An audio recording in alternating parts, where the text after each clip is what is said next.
Hi friends, welcome to எஸ்மா சமையல். இன்றைக்கி நம்ம வீடியோவில் என்ன பார்க்க போகிறோம்னா, ஒரு சூப்பரான சைட் டிஷ் ரெசிபி தாங்க பார்க்க போகிறோம். இது ஹெல்தி மட்டும் இல்லை, ரொம்ப ரொம்ப டேஸ்ட்டாகவும் இருக்கும். அதை எப்படின்னு இன்றைக்கி பார்க்கலாம். அதுக்கு முன்னாடி நீங்கள் இது வரைக்கும் நம்ம சேனலை சப்ஸ்கிரைப் பண்ணலைன்னா சப்ஸ்கிரைப் பண்ணி பெல் ஐக்கானை கிளிக் பண்ணி ஆல் கொடுத்துடுங்க. அப்போ தான் நாங்கள் போடுற வீடியோஸ் எல்லாமே உங்களுக்கு உடனுக்குடனே நோட்டிஃபிகேஷனாக வரும். வாங்க வீடியோக்குள்ளே போகலாம். ஒரு கட்டு முருங்கைக்கீரையை ஆஞ்சி எடுத்துக்கலாம். ஒரு கட்டு முருங்கைக்கீரைக்கு நான் 6 முட்டை எடுத்திருக்கேன். நீங்கள் உங்களுக்கு எந்த அளவுக்கு வேணுமோ அந்த அளவுக்கு எடுத்துக்கலாம். 2 பெரிய வெங்காயத்தை பொடி பொடியாக நறுக்கி எடுத்திருக்கேன். 6-7 வரமிளகாயை கிள்ளி எடுத்துக்கலாம்.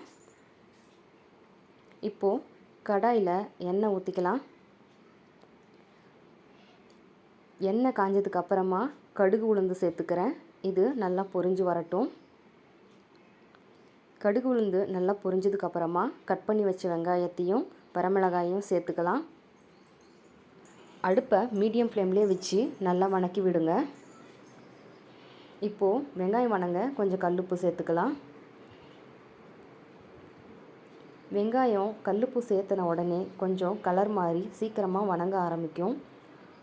அதனால் மீடியம் ஃப்ளேம்லேயே வச்சு பொறுமையாக வணக்கி விடுங்க. பாருங்கள், நல்ல ஒரு பிங்க் கலரில் வந்துடுச்சு. இந்த அளவுக்கு வதங்கியிருந்தால் போதும். இப்போது முருங்கைக்கீரையை 4 விசில் வச்சு நல்லா வேக வச்சு தண்ணியை வடிகட்டி எடுத்து வச்சுருக்கேன். இப்போது வெங்காயம் நல்லா வதங்கி வந்ததுக்கப்புறமா வேக வச்ச முருங்கைக்கீரையை இதில் சேர்த்துக்கலாம். முருங்கைக்கீரை தண்ணியோடு கொஞ்சம் இருக்கிறதுனால கெட்டியாக இருக்குது. நீங்கள் அடுப்பில் வச்சு இதை நல்லா வணக்கி கொடுக்கும்போது தனித்தனியாக தண்ணி ட்ரை ஆகி வெந்து வந்துடும். பாருங்கள், இப்போ கொஞ்சம் நேரம் ஆனதுக்கப்புறமா தண்ணி நல்லா சுண்ட ஆரம்பிச்சிடுச்சு.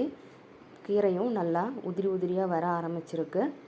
இப்போது வெங்காயத்தையும் கீரையும் நல்லா மிக்ஸ் பண்ணி விடுங்க.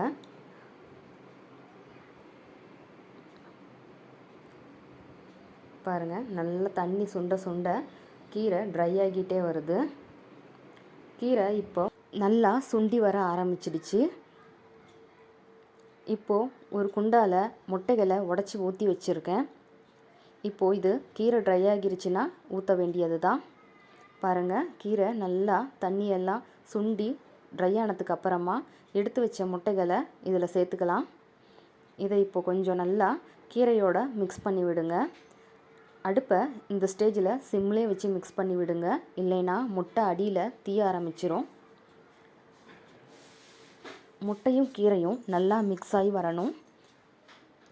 கிராமத்து பக்கம் இந்த மாதிரி முருங்கைக்கீரை அப்புறம் மணத்தக்காளி கீரை இது கூட எல்லாம் அந்த கசப்பு தெரியாமல் இருக்கிறதுக்காக முட்டையை சேர்த்து செய்வாங்க. சாப்பிடவும் சூப்பராக இருக்கும், ரொம்ப ஹெல்த்தியாகவும் இருக்கும். ஆனால் சிட்டி பக்கம் இன்னும் இந்த மாதிரி செஞ்சு நான் பார்த்ததில்ல. அவங்களுக்காக தான் இந்த ரெசிபி. பாருங்கள், முட்டை இப்போது நல்லா உதிரி உதிரியாக சூப்பராக வெந்து வந்துடுச்சு. கீரையோட இப்போது முட்டையும் சேர்ந்து நல்லா ஒரு கலவையாக ரெடி ஆகிடுச்சு. இது சூடான சாப்பாட்டில் ரசம் ஊற்றி சைடு டிஷ்ஷாக வச்சு சாப்பிட்டிங்கன்னா கூட சூப்பராக இருக்கும். ஒரு முறை கண்டிப்பாக உங்கள் வீட்டில் ட்ரை பண்ணி பாருங்கள். இந்த வீடியோ உங்களுக்கு பிடிச்சிருந்ததுன்னா லைக், ஷேர், சப்ஸ்கிரைப் பண்ணுங்கள். தேங்க்ஸ் ஃபார் வாட்சிங் மை வீடியோ.